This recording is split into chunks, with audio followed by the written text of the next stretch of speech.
For Creamer Media's Polity, I am Shannon de Rehove. Researcher and analyst Professor Raymond Suttner joins me for Suttner's View, a weekly commentary on South Africa's political scene. Welcome, Professor. Thank you. How has the alliance unfolded during the Thabo Mbeki and Jacob Zuma periods? I think we need to, first of all, take account of the way in which the alliance as a whole has changed after 1994, because one of the parties to that alliance has become the leading force in government. So that whereas before 1994 you would have meeting of the three organizations, since 1994 one of those parties became government. And before that happened, it was very significant that Chris Hani was elected General Secretary of the Communist Party, and he actually took a decision which is very different from most other leaders, a decision that he wouldn't go into government. Now, when people go into government, what does it mean for the alliance? When they are called to meetings, are they meeting an organization, in the case of the ANC, or are they meeting ministers? And I think this created a complication in the relationship, and the first signs of the complication was the gear, a decision on gear, where not only were the alliance not consulted, but the ANC itself, the ANC leadership was not consulted, and the decision was made which was binding, not only on government, but on the ANC. And you can see the seeds of the conflict that arose, or the tensions that arose between Thabo Mbeki's leadership and that of, at that stage, COSATU and SACP, because the decision to adopt GEAR, the conservative macroeconomic policy of 1996, is attributed to Thabo Mbeki, although in my view it's not Thabo Mbeki alone. But in the period of Thabo Mbeki's presidency, he did not have the benefit of the love that was showered on Nelson Mandela. He came in without that benefit, and even if he'd done very well, there was less warmth towards him, and his exterior changed from when I first met him. He was the suave, very charming person. He became fairly cold towards, and in the eyes of people, inscrutable and suspicious and so forth. But on the side of the alliance, the ANC and SACP felt that they were being excluded, that they were being treated like small boys. They were not treated with the respect that they believed they deserved as joint partners in the alliance. And there were many cases when a meeting of the alliance was called and they were about to get on the aeroplane and they were told it was cancelled. And there was this sense also that in the Thabo Mbeki period, decisions were centralized, that he surrounded himself with people who were seen as yes men. But in any case, Thabo Mbeki was very powerful as a thinker, and he made a lot of decisions on his own. And even when something was up for debate, an atmosphere appeared to prevail in the ANC where people would fear to voice something opposed to Thabo Mbeki, because then they wouldn't get this or that position. And if you look at the speeches at the time, people would preface what they had to say with, as the president said, etc., etc.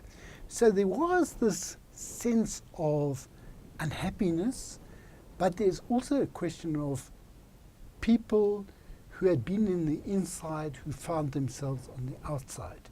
people who had been close to Thabo Mbeki, who, for one or other reason, sometimes they understood, sometimes they didn't understood, they found themselves out in the cold. So there were people who were unhappy. Now, when Zuma was dismissed as deputy president after being implicated in the Sheikh corruption case, instead of people shunning Zuma, the SACP and COSATU and other disaffected people rallied around Zuma, and they depicted Zuma as a popular figure, meaning by popular that he was a people's leader, that he had this sympathy for the people and even for socialism. Now, this was not true. It should be remembered that when the ANC and SACP were unbanned, both Zuma and Mbeki had been members of the Central Committee of the Communist Party, and they both withdrew. So in the period before Zuma's dismissal, there was no sign that Zuma disagreed with anything that Mbeki had advanced from a policy point of view. There was no indication that Zuma was any more popular in his inclinations than Mbeki. So, nevertheless, the enmity towards Zuma led to some sort of revolt against Mbeki from within the ANC, and people were seen burning effigies of the president and things like this. So this created the atmosphere leading up to the Polokwane conference. And the Polokwane conference was depicted as a coalition of the wounded. In fact, it was a coalition of the greedy. There were the supposed left, in other words, the people who depicted Zuma as representing a left project, COSATU and SACP, Vavi very much involved in this, Blades and Zimande very much involved in this.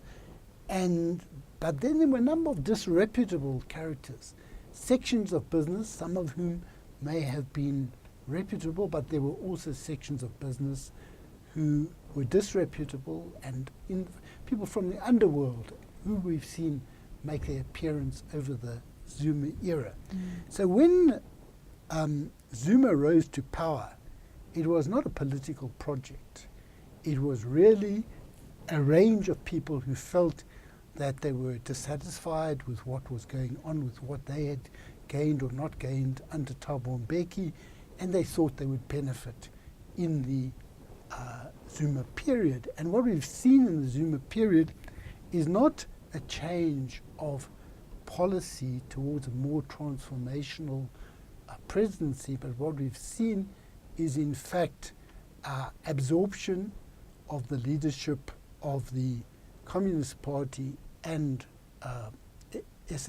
COSATU into leadership positions in cabinet, but also their independent qualities have been the Communist Party as an independent organization.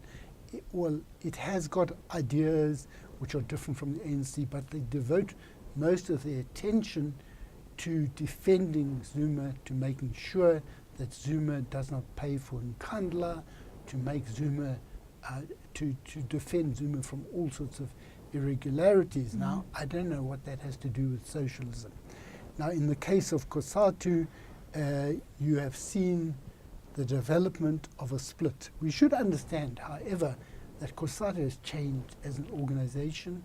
It's now primarily public sector unions, and they depend on the state for the wage deals they get and a number of other things.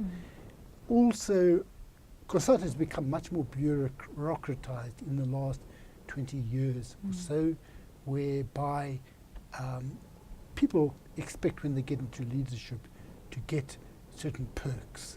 So a lot of these things have changed, and this, I think, is part of the background to the breakaway or the expulsion first of NUMSA.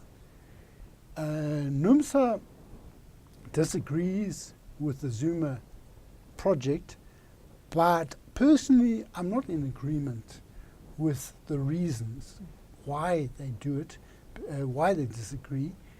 They are really narrow, class-based reasons, whereas in my view, the Zuma project is much wider than that. It affects not just working class people, not just organized working class people on the shop floor. It's a patriarchal project, it's a lawless project, it's a violent project. So I think this is what I feel the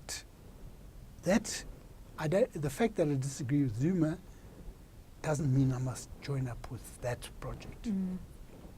Do you think we've seen the end of the tripartite alliance, and if so, what are the implications for South African politics? Well, I think the tripartite alliance has been more or less dead for a while. And they say that NUMSA, together with Vavi, will establish a new union federation. It's quite difficult to do that because you've got the existing unions, but within those the unions that are siding with NUMSA, but within those unions there is not unity, and many of their members may well not support establishing a new federation.